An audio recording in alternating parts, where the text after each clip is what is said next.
Welcome to the Deadlifts and Pizza podcast, where we discuss no BS fitness and nutrition. We're your hosts. I'm Laura. And I'm Jamie. Let's get into it. All right, it's summer shred time. Are you so ready?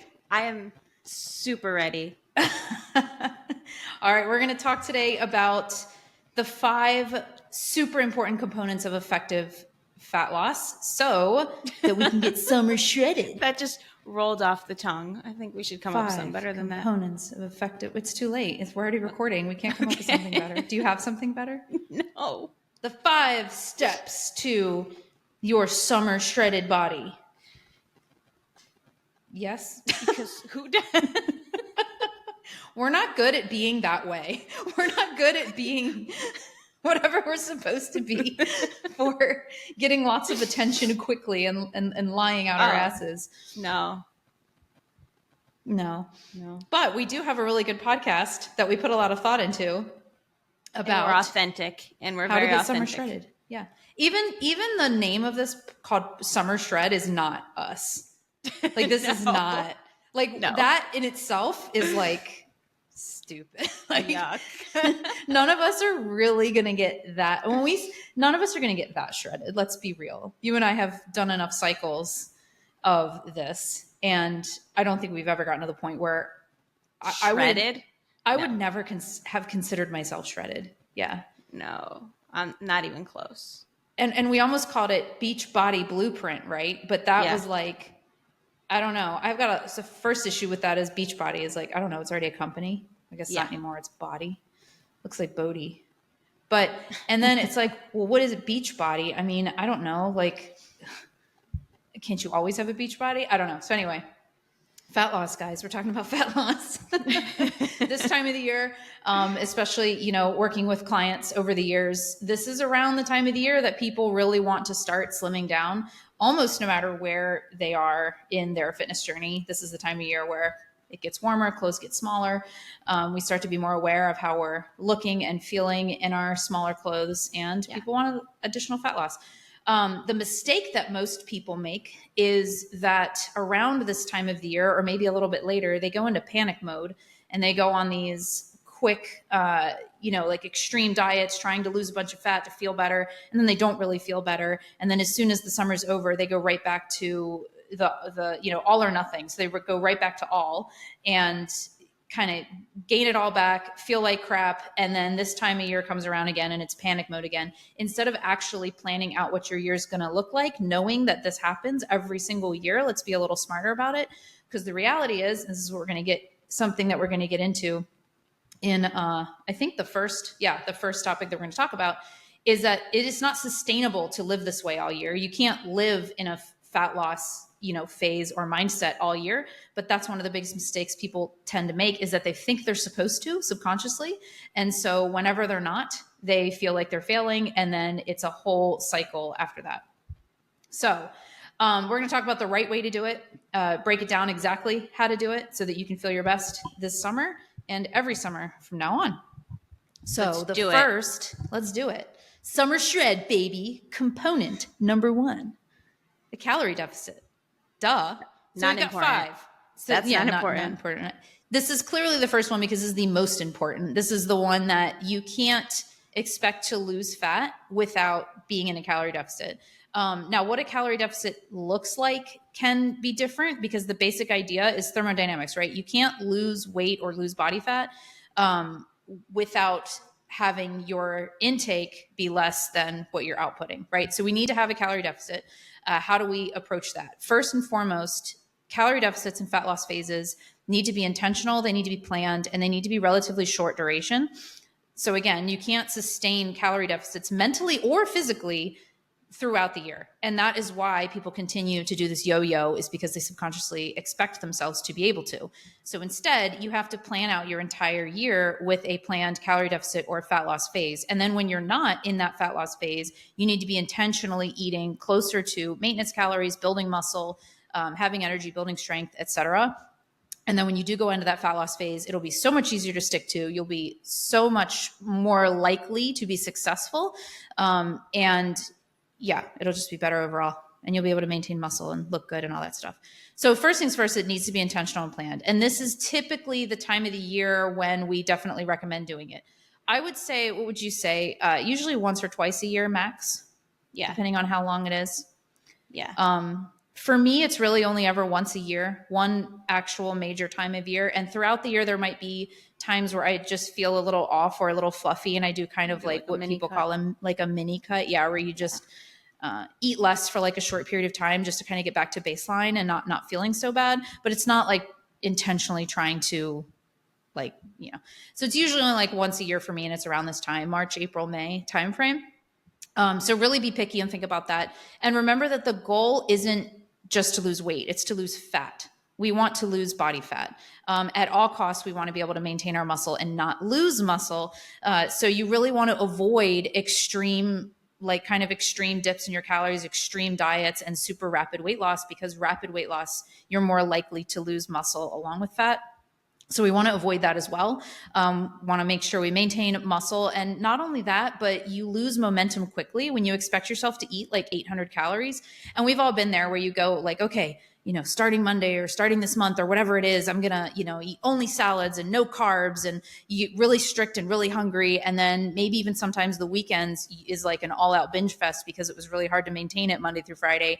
And then, okay, it's fine. I'll start again Monday. You just can't keep that momentum going for very long. And even if you're strict on the weekends as well, you're more likely to crash and burn quickly. So not only are we more at risk of losing muscle in the weight that we lose when you go quickly, is you're way more likely to lose momentum and crash and burn. And therefore you're not going to be where you want. And we talked about this kind of recently, I think on a podcast, the story of a client that we shared who kind of fell into this trap. And it's not to say that having periods of kind of like a rapid fat loss protocol is bad, but I think it needs to be used very specifically and sparingly. And the story we shared was of a client whose wedding was like 9 months away. And so we had a very clear kind of outline of how she should approach her fat loss journey. And we purposefully planned for her to have a greater amount of fat loss closer to her wedding, but she was in this mode where she really wanted rapid fat loss right away. And so she decided to do rapid fat loss right away and crashed and burned. And, who knows where she ended up by the time of her wedding, because she ghosted. But I'm not laughing at your story. I'm laughing at the notes because you put her name wrong. And I'm like, who's blank? Oh, really? Like, yeah. Oh, was it? It's a different one that starts with the same letter though, right? Yeah. I think I know what it is.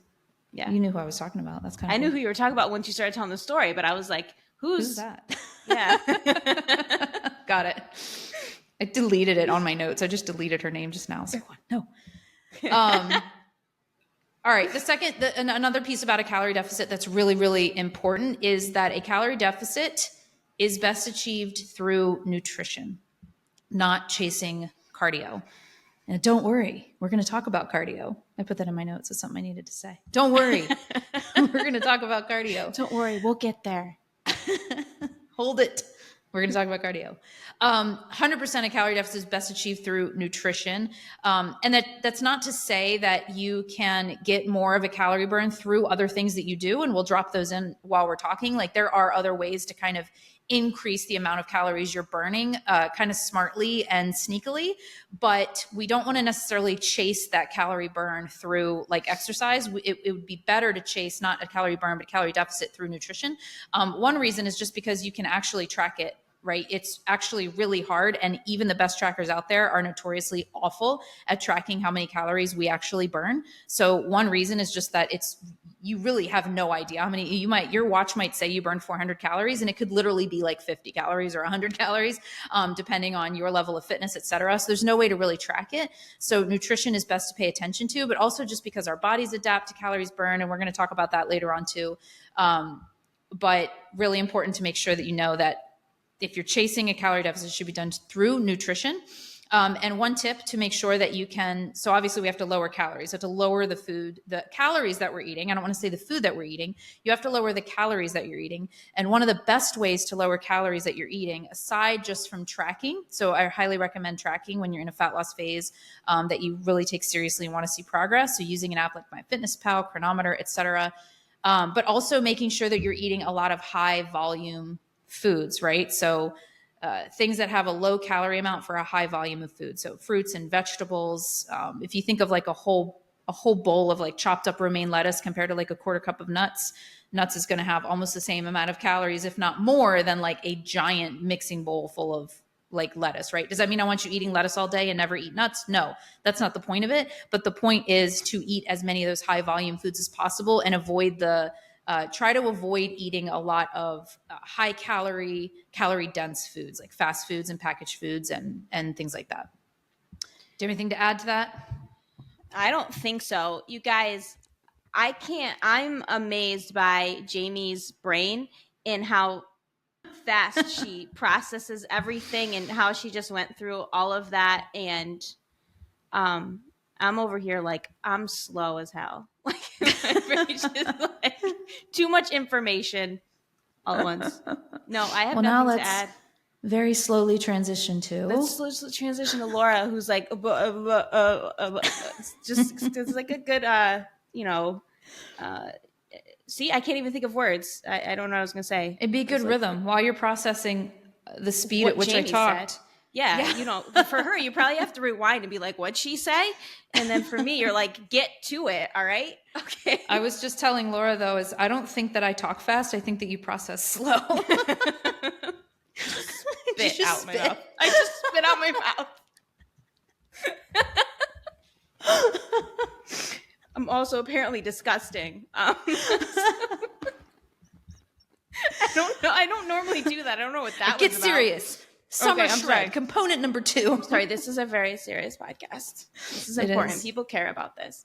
Okay, so number 2 on your summer shred components list is follow the keto diet. The keto diet is what you need to do to get down.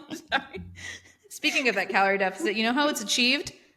Cutting out every carbohydrate. Carbohydrates, you don't want them. Nobody wants them. Cut those out. Okay, number 2. End of podcast. I swear it's not real. There. That's not number 2. I swear I'll get there. Number 2 is eat enough protein. Eat high protein. Make sure you eat your protein. See? Very important. See how much slower I talk than you do? I feel like you're speaking at an acceptable speed. Okay, good. I just repeat myself. But Laura, how much protein? What does high protein mean? I'll get there, Jamie. I understand you're helping me. Thank you. So eat enough protein to make sure that you are going to retain your muscle. Keeping that muscle is very important. Like Jamie said, it's not just about weight loss. It's about fat loss. You want to lose your fat, keep your muscle. You're going to look better that way. You're going to feel better that way. And when it comes time to coming out of your cut, it's going to be a lot easier to maintain the weight that you're at if you do it that way. But high protein, for me, I would say it's 1 gram per pound of body weight, per pound of your ideal body weight. So if you're trying to get to a certain body weight, whatever that is, that's what you would go by. Not if you are, if you want to lose 20 pounds, then go by the lower number, what you're trying to get to. Jamie says 0.7 to 1 gram. Yeah, so I usually like to say a range. So I would say like 0.7 to 1 gram per pound of lean body mass, technically. But you could do body weight. If you're relatively lean and don't have a lot to lose, like if you're only trying to lose maybe 5 to 10 pounds total, then I would say you could do 0.7 to 1 per pound of body weight. But if you're more than that, then I would say pick your goal weight and do 0.7 to 1 times your goal weight. The reason we differ slightly on this is that, go ahead. Go ahead. You know what? Go ahead. No, you go. No, you go. Thoughts.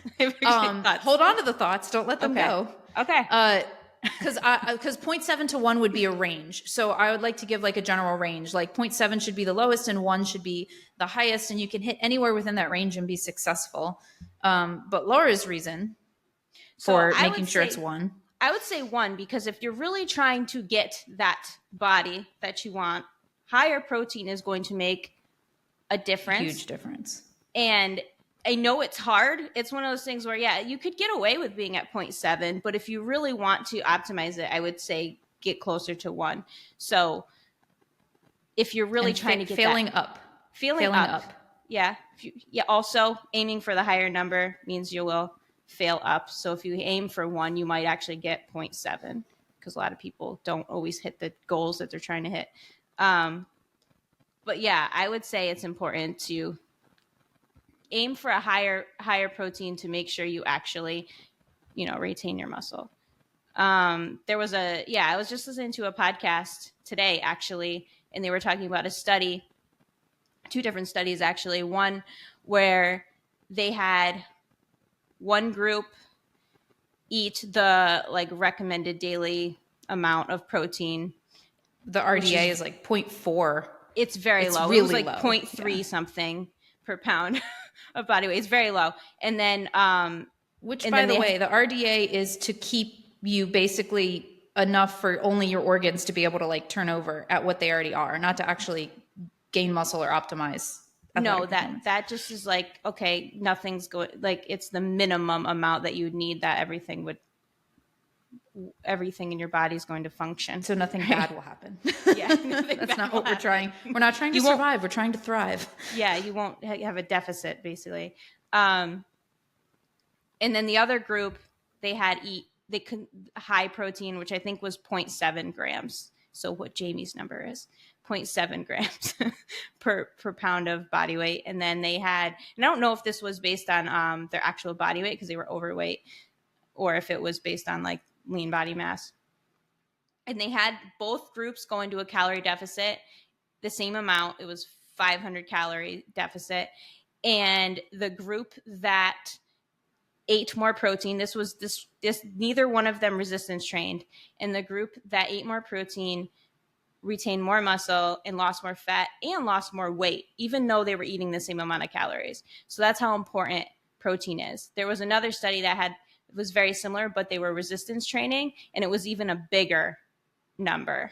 So that group that resistance trained kept most of their muscle and lost more weight than the other group. And then the last thing about protein, and this kind of goes along with those studies, is it has a higher thermic effect, which means that when you eat, 100 calories of protein, you might only be, I don't know if absorbing is the right word, 80 calories of it. So you can eat more of it, and it's not going to be, you burn more calories digesting it. Yeah, it has the highest thermic effect, protein. So you burn more calories digesting protein than you do any of the others. And it's actually pretty significantly higher. So if you can make a larger piece of your pie from this highly thermic, macronutrient. Yeah. It's going to be good. I mean, in the same vein of protein. So first of all, protein's super important, even more so in a calorie deficit as well, because our body's going to want to, pare down muscle. When you're in a calorie deficit, it's going to, so eating a high amount of protein is going to help send a signal to your body that you want to maintain muscle, as well as strength training, which we'll talk about. But protein is so important, actually, that so it's really interesting, the studies that have been coming out, because even in studies where they have 2 groups of people and one is eating more calories than the other, so 250 up to, remember that one that was 800 calories more? It was insane. It was an insane amount. So the ones I've seen are anywhere from 250 to 800 calories more than the baseline. So if everybody's eating 1700, they're eating 800 on top of that, or 250 on top of that. But those calories are coming from protein alone. Those people actually, even though they're eating more calories, are losing more body fat, or at least equal. But I think it's actually more in most studies than the other group. So that just shows how powerful eating more protein can be, and what a tool it can be too, if you're hungry or feeling restricted or whatever. So it's we'll just eat more protein. It's also very satiating. So you're going to feel fuller when you eat more protein.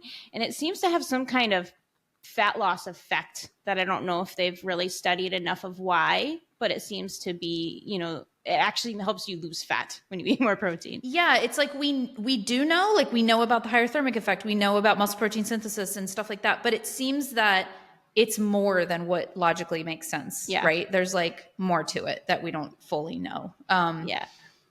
But yeah, very important. What's also important, though, is making sure that you're not just eating like, I think of it as like a pie, like your total calories is like a pie, and you need a certain portion of that pie to be from protein.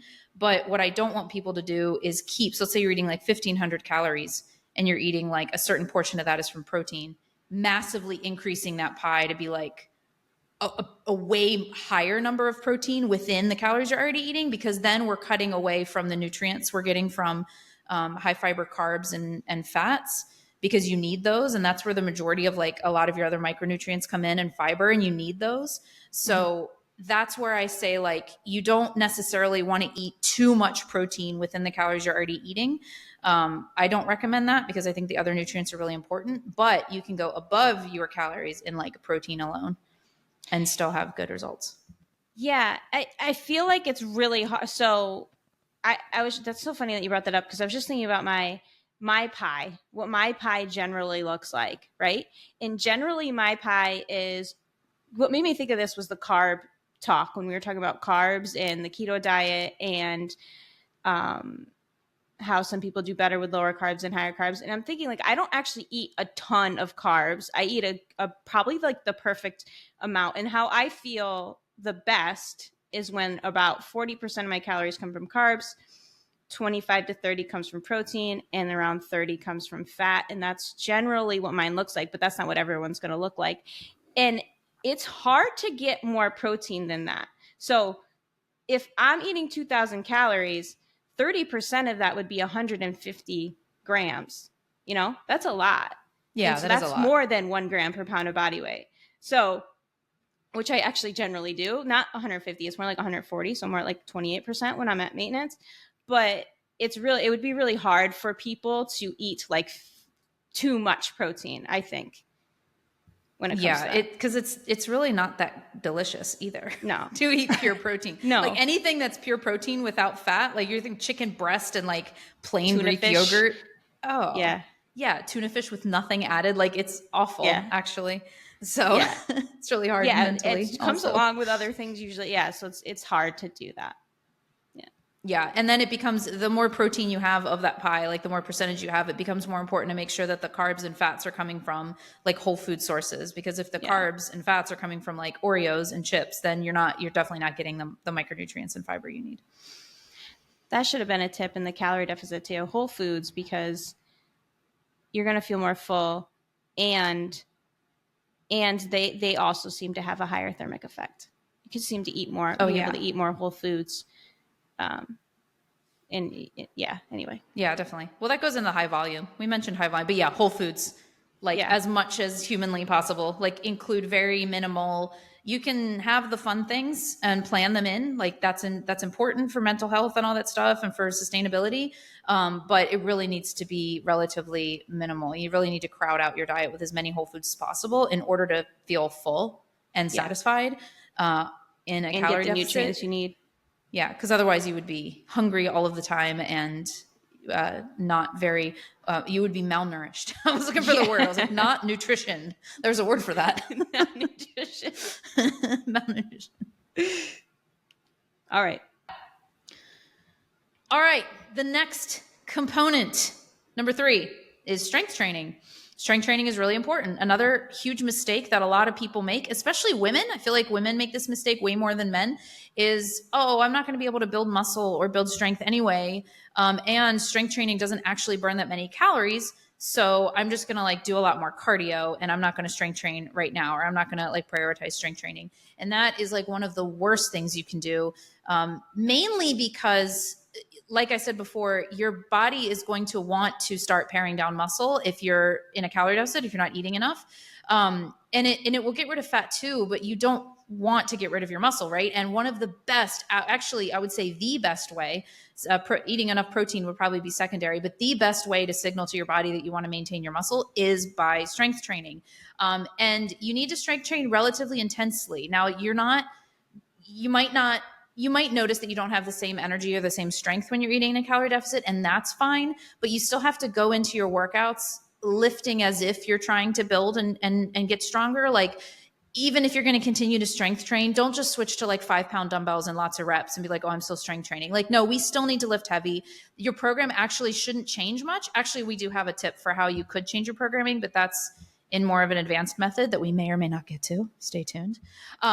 But in general, your program really shouldn't change that much. You should still be focused on lifting relatively heavy, and trying to lift like you're trying to build, even if your numbers aren't actually increasing, which we don't really expect them to because you're in a deficit, but your lifting should still be relatively intense. Like I said, you might not have as much energy, and that's totally fine. But yeah, you got to prioritize it. Actually, I do have the change up programming here. It's not in the advanced thing. Look at that. So we're so good at this. You can change up your programming, but this is where like it depends. So if you're kind of a little bit more of a beginner or maybe even more intermediate, and what I mean by that is if you don't really know like your true 1 rep max, if you've never actually really spent a lot of time, pushing your strength in that way, then very likely you won't actually have to change much. But if you are somebody who does know your 1 rep max, you do know what it feels like to really push numbers in certain ways, then during a calorie deficit, what you can do is kind of change up your programming a little bit. So maybe focus on areas that you can still improve and make progress that don't require like new PRs, because you're probably not going to set new PRs in calorie deficit. I mean, there's some people that can, but for the most of us, it's not going to happen. The majority of us, it's not going to happen.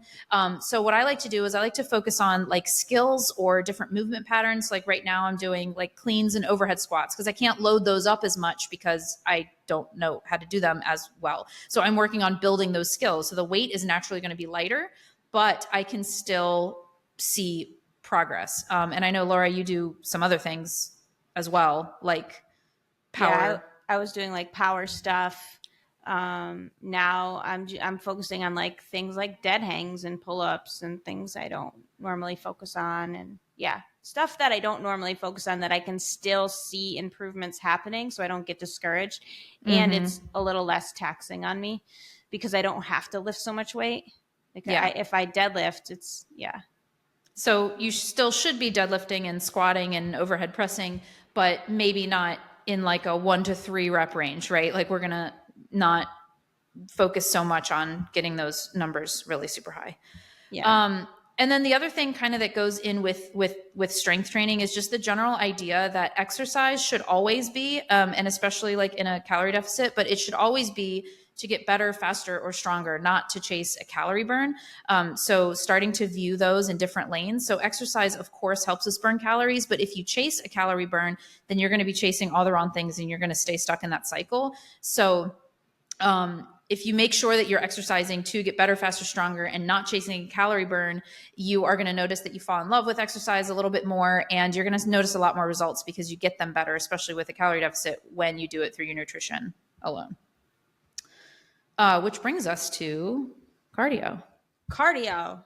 Yep. All right. So we should do a bunch of cardio when we're in a fat loss phase, right? Yeah. A ton of cardio. That's what's going to put you in a calorie deficit. No. And no carbs.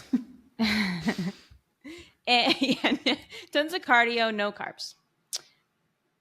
You mentioned when you were talking in the calorie deficit part about that your body adapts to cardio, right? Did you talk about that or no? You did? You were talking so fast. I don't remember. I know.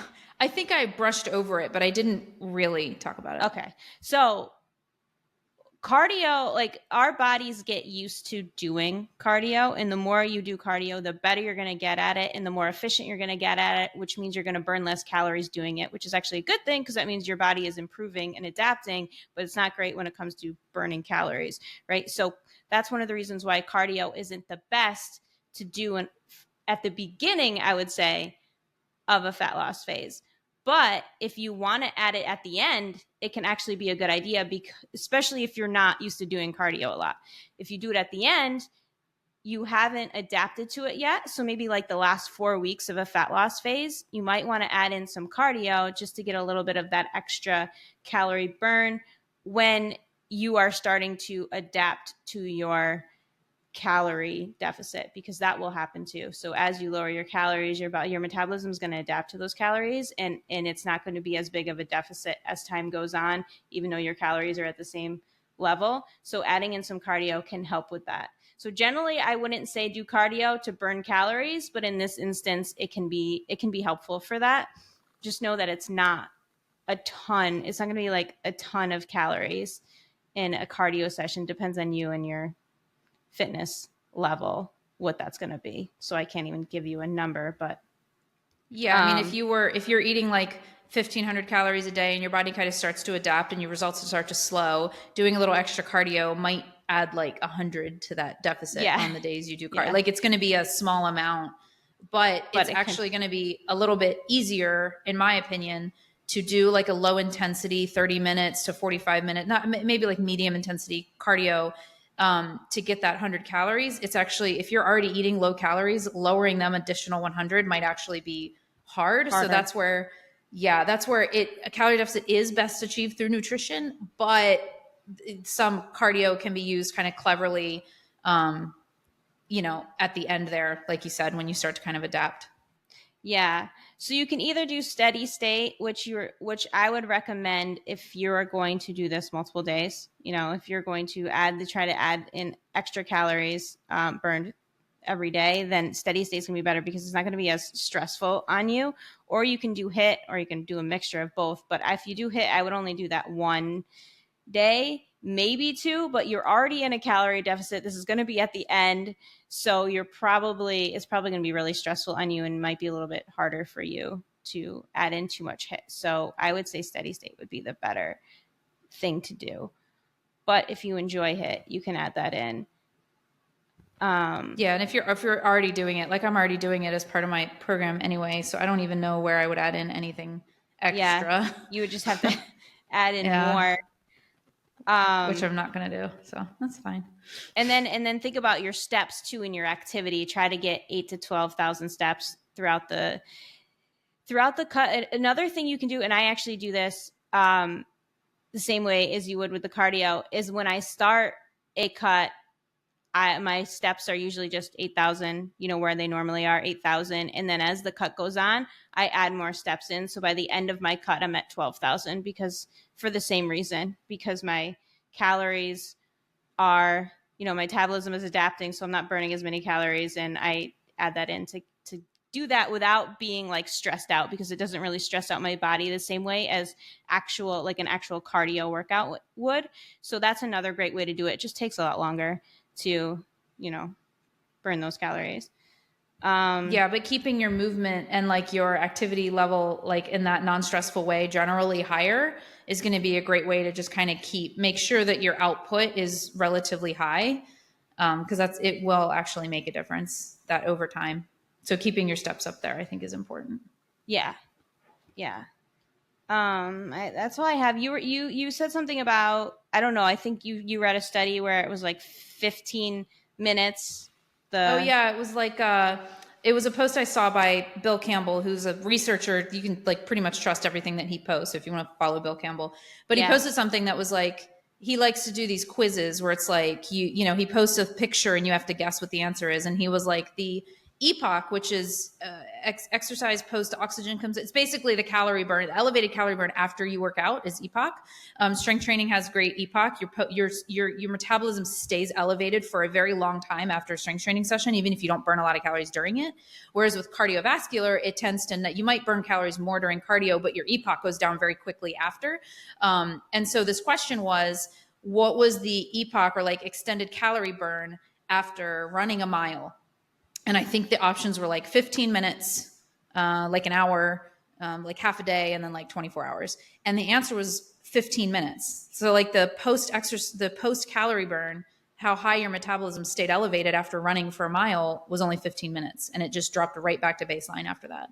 So that's another showing of how your body just naturally adapts very quickly to cardio. And that's good because it's survival and it's helping you adapt and blah, blah, blah. But yeah. Yeah. Interesting. That's all I got for cardio. Do you have anything else? No. Okay. Let's talk about the pretty packaging that wraps all this up really nicely. The fifth very important component of your summer shred beach ready body is your mindset. It's probably the most boring one, but it's super important. This is like the most important one because one of the things, so when it comes to your mindset around all of this, one of the things that I see people constantly mess up is this idea of what I call like resisting the snowball.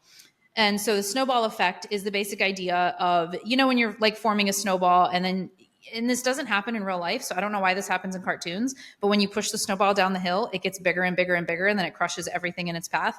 And that's not actually how snowballs work. Have you ever noticed that? It actually doesn't. Like, the only way to build a snowball is to like pack it in, and even then, like, it never really gets that big. Yeah. But the cartoon snowball effect of like this snowball starts to form, and once it's going downhill, it's really hard to stop it from like just gaining speed and picking up more volume.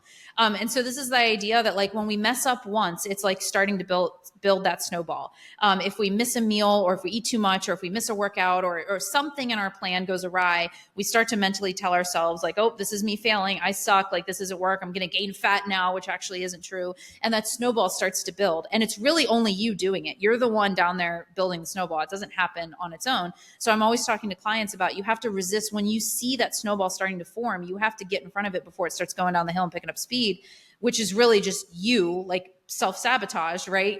Telling yourself that you failed. I'll start again Monday.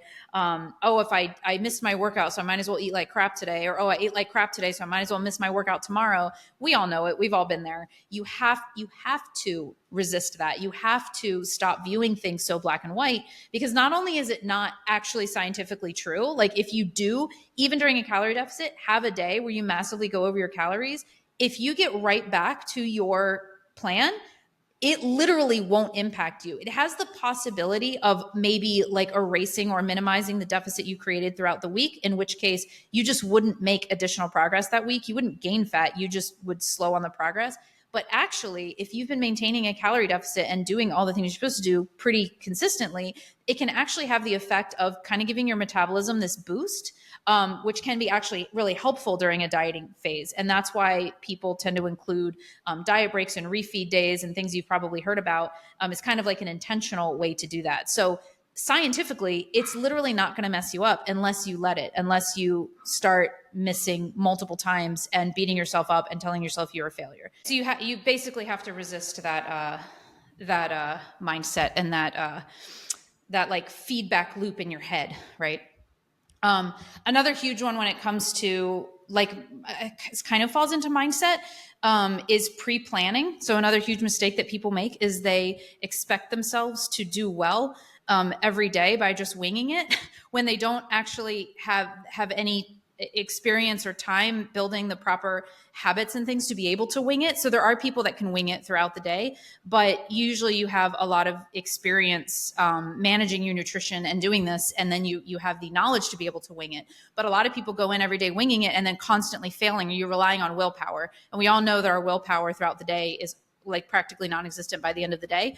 You have to pre-plan in some way. Now, does this have to be like full on meal prepping on Sunday? No, not necessarily, but it does have to be a general large chunk of time dedicated to planning out your week. So that can be grocery shopping and making sure you have the food for all of the meals you plan to cook in the week, which, by the way, if you don't ever cook, don't start expecting yourself to cook like 5 nights a week, because that's a recipe for failure too. You have to work within what you know works for you. That's a whole other conversation, but you do have to do a lot of pre-planning. For some people, it's like pre-tracking. So waking up in the morning and tracking everything you plan to eat that day so that that's all already in your food tracker. That is a hugely beneficial thing to do, because if you wait till the end of the day, you've already eaten. And not only that, but you're going to forget things that you've eaten throughout the day, and there's no way it's going to be accurate. So if you're winging it every day, you can just expect that you're not going to be able to be consistent, and you're not going to make progress, and you're going to be very frustrated. So you have to dedicate some time to pre-planning, whatever that might look like for you. Another thing is making sure that you are patient, because people expect to make progress way quicker than what is actually a great rate of progress. And usually this is due to their history with doing like extreme diets and seeing rapid progress in the past. So if you've done keto and you've lost 8 pounds in a week because you lost a lot of water weight, your subconscious might expect to see that 8 pounds in a week, or at least 5 pounds in a week. And the reality is a great rate of progress is actually more like a quarter pound to a pound a week. And sometimes you're not even going to see that every week. It'll happen in larger chunks on random weeks, because you really can't predict your weight. So you have to be patient. And what I always tell clients is, do not make a change to anything unless you have been absolutely consistent for 4 weeks minimum. So after 4 weeks minimum, if you see zero change, and by the way, when I talk about change, you need to be making sure that you have at least 2, if not more, forms of progress data. So if you're only relying on the scale, then this isn't going to work, okay? Because the scale, there's a whole bunch of reasons why the scale's fickle. It's going to go up and down. It doesn't tell the whole story. So you need at least 2, if not more, forms of progress data. So measurements, how your clothes are fitting, pictures. Those would be great ones right there that I just listed. So if in 4 weeks minimum, there is 0 change in all of those measures, then you can consider making changes to your plan. But don't be one of those people that steps on the scale, Wednesday morning after you started last Monday, and it's not saying what you want it to say. And so you let your emotions get in the way, and you think you're not doing enough, and you immediately drop carbs for the rest of the day and essentially self-sabotage yourself. So we've all been there, but that's what you have to get out of. You have to be consistent. You have to be practical. You have to be planned, and don't make changes unless you've been very consistent for 4 weeks minimum. And then what I kind of already said is this idea of not letting your emotions change the plan. I want you to think of it as you have a plan, right? That's on one track. And the plan was made typically in a good, educated, relaxed mind with lots of willpower and thought, right? Whatever emotion you feel on a day where you step on the scale and it doesn't say exactly what you want it to say should not impact the plan, okay? Don't let your emotions, it's got to run on a separate track. So you can feel all the things because they're very likely not true anyway. You think you're not making progress. I 100% bet that you are, but you can't let it mess your plan. Because as soon as you let your emotions mess with your plan and the things you need to do to get to where you are, that's when that snowball really starts to get over that hill, and it's going to go down and it's going to pick up speed without you even realizing it's happening. So really, really important to make sure your mindset's in the right place when you are starting a fat loss phase. Awesome. Yeah. Awesome. So anything else? I wanted to sum up a plan for people, because we just gave them a bunch of crap, but all right, I'm going to sum it up. Here's all your crap. Sift through it and make a plan. All right. So number 1, calorie deficit. Figure out what your calorie deficit is going to be. Somewhere around 250 to 500 calories is usually good. Is that what you would say? That's normally a deficit from your maintenance. Yeah. Yeah. That's where, did I say that? Sorry. Cut your calories 250 to 500 from your maintenance, somewhere around there. Laura, is there a place that they can get a calorie calculator if they need to know what their maintenance is? I'll put it in the show notes. We both have one. So do you have one too? Yeah. You figured out one? Well, it's not the same as yours. Oh, okay. It works differently than yours, but we can have both. So okay. Send it to me and I'll put it there. Yeah. All right. And then eat 0.7 to 1 gram of protein, but preferably 1. Preferably 1. Aim for the higher end per pound of your ideal body weight. That's number 2. So don't worry about carbs and fats grams. You don't need to worry about carbs and fats grams. For the carbs and fats, just make sure that you're eating in a ratio that you feel good with. So don't eat don't make your carbs too low. Don't make your fats too low. Make sure that they're both in a good, ratio, but you don't need to really pay attention to them because most people just do that naturally without having to do that. Yeah. It's not going to make an impact. Next, strength train. Make sure you're strength training. I would say 3 to 5 days per week, depending on the person, how long your sessions are, whatever. But make sure you make that a priority. And actually, that is important in this plan to do. It makes a big difference. So strength train. Add cardio at the end. Optional. You don't actually have to do this, but it is a good strategy to do at the end. And then lastly, get your head ready. Make sure you're all ready. I would say that's firstly. Yeah. But yeah. Last thing we talked about. Yes. Yep. And then be consistent. Literally just be consistent. Usually, how long would you say your fat loss phases usually last? 12 weeks. Yeah. Ish. Yeah. Ish. I would say 12 weeks. Yeah. Awesome. So a couple of strategies that you can try is no strategies. Okay. So the first strategy is calorie cycling. So this is when you have days that are higher of calories and then days that are lower. You still want to average what your average is for the week. And what this can do is on your higher calorie days, you might want to put those around your workout. So if it's a day that you work out, you might want to eat higher calories those days, and then other days could be lower. Or you could do it where it's like, okay, I know on the weekend I'm going to want more food, so you strategically do it that way, so you know that you're going to stick to your plan. So that's something some people do. Do you have anything to add to that? Yeah, just that when this is where protein stays.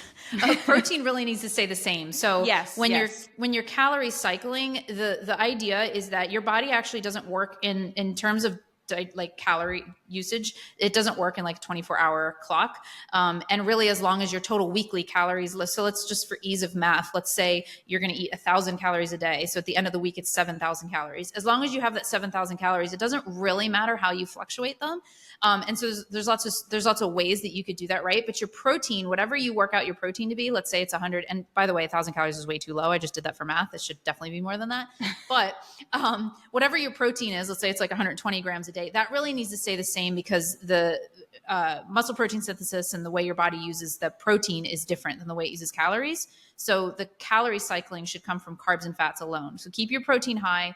But there's lots of ways to structure it, right? Like you said, you can do a couple of days higher on your workout days, or you can strategically plan to eat a little less throughout the week so that you have more on the weekends because you don't like eating, 1,500 calories on the weekends.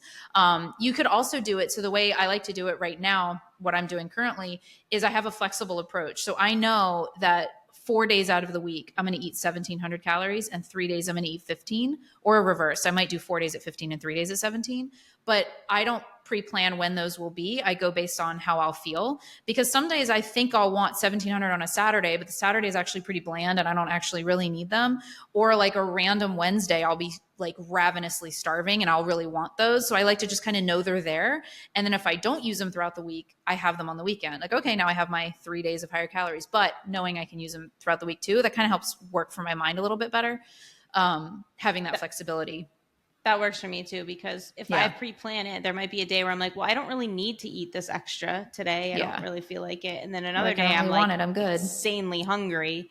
Yep. So that works better for me to do it based on how I'm feeling and how my body's, feeling, whatever. And this is where we really get into kind of advanced, because so I have a 3 basically methods that I tell people out. One is Steady Betty, which is when you eat the same calories every day. One is Cycle Michael. So it's the idea of having 3 or 4 higher calorie days in the week. And then the other is Weekend Warrior. And this is the idea where you eat lower calories throughout the week. And then you have 2 days of like pretty much higher calories. So if somebody's eating like 1,500, they can eat like 1,900 to 2,000 on the weekends. But the problem with that is that sometimes when somebody's coming from a mindset where they're already restricting during the week and binging on the weekends, not only is that kind of feeding into that mindset, but it also, a lot of times those people don't actually track very accurately on the weekend. So they're still massively blowing those calories because they haven't actually practiced what that really looks like and have tracked it. So I usually recommend that Weekend Warrior only for people who are pretty advanced in tracking and nutrition in general. But so kind of going into that, I set my calories at 1,500 with a 1,700 3 or 4 day that I can go higher for my deficit. But if Monday through Friday, I actually stick to that 1,500 really easily, I can actually eat more than 1,700 on the weekend. So it's kind of like I banked them a little bit. So that's kind of fun too. So having that kind of like flexibility to work within it, as long as my overall weekly calories stay roughly about the same. Gives you something like, at least you're giving yourself like a reward. Like, it is, but again, unless you can only do this if you're already advanced. You can't start tracking and you've never really tracked before, gotten the handle of it, doing this. It will mess you up. I've seen it so many times. You have to, I usually recommend if people are starting to track, to really just try to aim for the same, I would say the same each day, but if you're really new to tracking, I say hit a range. So when you find out that your daily calories are, let's say 1,600, then I would say take away 100 and add 100. So think about, instead of just eating 16 every day and being obsessed with that exact number, eat somewhere between 15 to 17 and get really good within that range and hitting your protein. And then once you're really good at hitting in that range, then you can get a little bit more strict with like trying to hit the lower number and then starting to cycle a little bit. And don't start trying to hoard calories for the weekends until you're really good at it and you really have a rhythm. Yeah. Cool. Diet breaks. Yeah. So this is a strategy where eat in a deficit for say 3 or 4 weeks, and then you have a week where you're at maintenance, around maintenance, maybe. Some people say above maintenance. I would say maintenance. And that diet break can give some people motivation.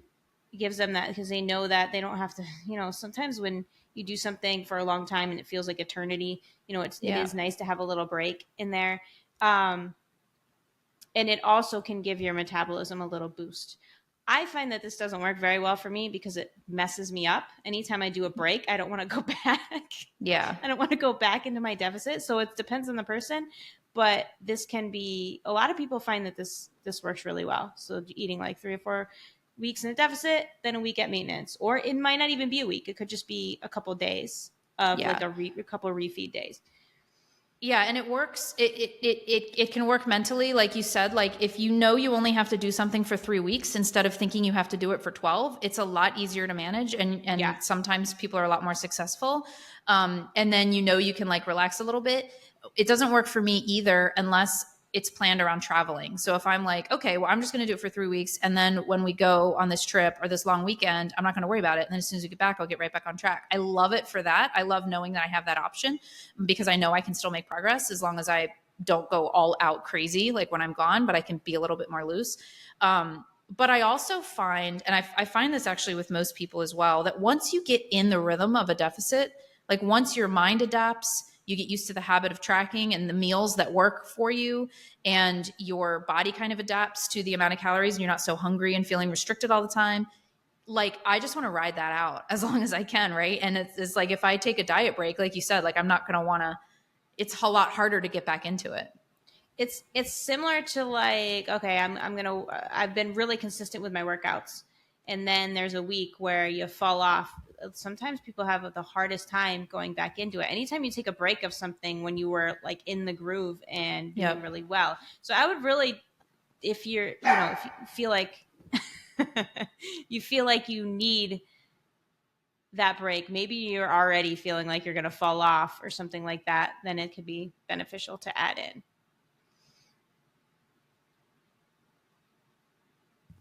If you heard random little dog barks or growls throughout this podcast, my apologies. I'm babysitting these 2 little dogs that I had to cut a lot out of them barking, but I'm leaving some in because it was like over top of words and stuff. So if you thought your dog barked at any time, I'm letting you know now. It wasn't your dog, it was mine. Another way, something like in the same vein of like diet breaks that I do actually really enjoy using are like refeed days, but I don't call them refeed days. That's a very specific term that like people getting ready for like a bodybuilding show would use. I just like the idea of like a free meal. So we all know we want to go out to eat and not have to track like every single thing. And you should have the freedom to do that. Or if you have friends over and there's just days you don't want to think about it. Now, the more often those happen, the slower your results are going to be, just because your calories are going to be higher over time, right? So my general recommendation is to have like a free meal every 2 weeks. I don't like every week. I don't like a cheat day. I'm talking a meal. I'm talking track up through your afternoon snack. And then when Saturday comes and your friends are on their way and you're getting out some beers and bottles of wine, relax a little bit, let it go. It's not going to make that big of a difference. Get right back on track the next day. If you're going out to eat at a restaurant where So here's a good one too. If you're going out to eat at a restaurant where you know they have some options on the menu that are going to help, you can track them. You might not be 100% accurate, but you can be pretty close. Like let's say you normally order the grilled salmon with the broccoli and rice on the side. You can probably estimate that. You don't need that to be a free meal. You can estimate that, you can track it, and you can work it in and not have it, give a major hiccup. You don't need to worry about being obsessively perfect with every food. But if you're going to a restaurant where your favorite thing is like the creamy pasta dish and there's no way it's going to fit in your calories, then yeah, that would be like a free meal that you could, if it's worth it for you. But having that free meal every 2 weeks. That being said, if you run into this 4 weeks minimum, you're doing this and you're having a free meal every 2 weeks and you're noticing no progress with your 2+ forms of data, this is going to be probably one of the first areas you're going to want to look at and adjust. Yeah. Well, I would look at your accuracy of tracking before I would look at the free meal, actually. I would look at your accuracy of tracking with everything else because you could be missing a lot of things. Yeah. I don't know. I was going to say something. I don't remember. Do you do that? Do you do like free meals when you're doing?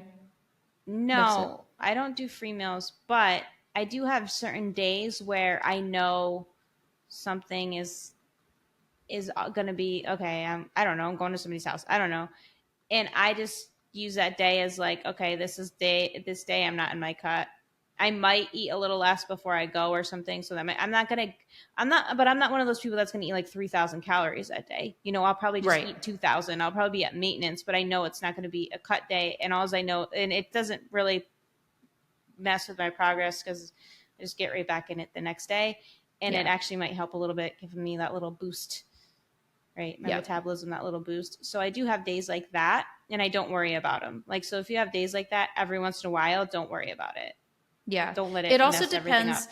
Like if your free meal every 2 weeks is like a massive amount of calories, like if you're just having like multiple beers and high fat things and lots of pizza and just like a massive amount of calories, then it might mess you up versus your free meal could be more mindful.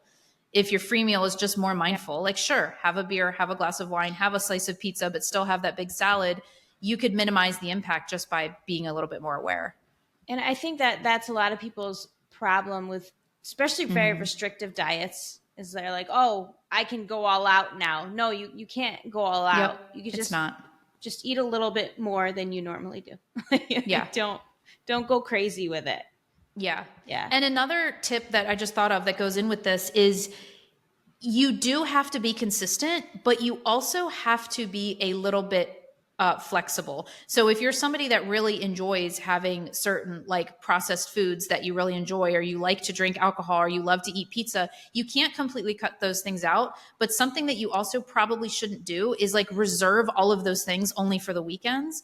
Like a lot of people will think about like eating clean and being perfect Monday through Friday, and they save all the fun stuff for the weekend. But a lot of times when you do that, it becomes really, really hard not to overdo it and not to just blow your calories out of the water. So like if your kid says to you on Wednesday, like, hey, can we have pizza tonight? Maybe the answer should be yes. And you have a slice with a big salad. If on Thursday night you want a glass of wine, like have one. Whatever, like be a little bit more relaxed with what you fit in throughout the week so that when the weekend comes, you're not feeling like so deprived and so excited to just like eat all the things you've been restricting all week. It's so easy to erase your entire deficit on the weekend because processed food is very high in calories. Like a meal from a restaurant could be like 1,500 calories in one meal. One meal. And yeah, you're over now. Yep.